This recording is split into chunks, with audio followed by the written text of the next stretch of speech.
அதுங்க யூகங்களுக்கெல்லாம் பதில் சொல்ல முடியாது என்பது என்னுடைய கருத்து.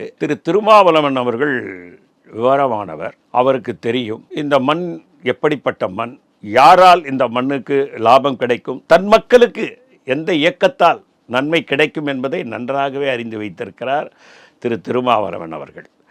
ஆகவே இன்றைக்கு அவருக்கு 4 எம்எல்ஏக்கள் இருக்கிறார்கள், 2 எம்பிக்கள் இருக்கிறாங்க.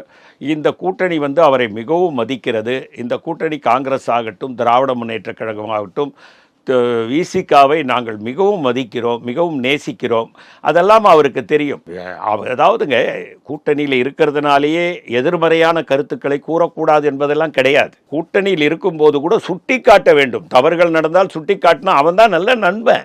உங்களுக்கு நான் நல்ல நண்பனாக இருக்கேன்னா உங்கள் தவறை நான் சுட்டி காட்டணும். அந்த வகையில் அவர் சுட்டி காட்டுறார். காங்கிரஸும் சுட்டி காட்டுகின்றது.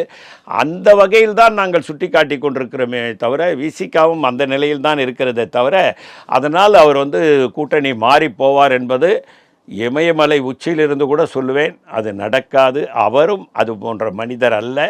அதுக்கு இடம் கொடுக்க மாட்டார். அவருக்கு தெரியும் இந்த மண் எந்த மண் என்பது தெரியும்.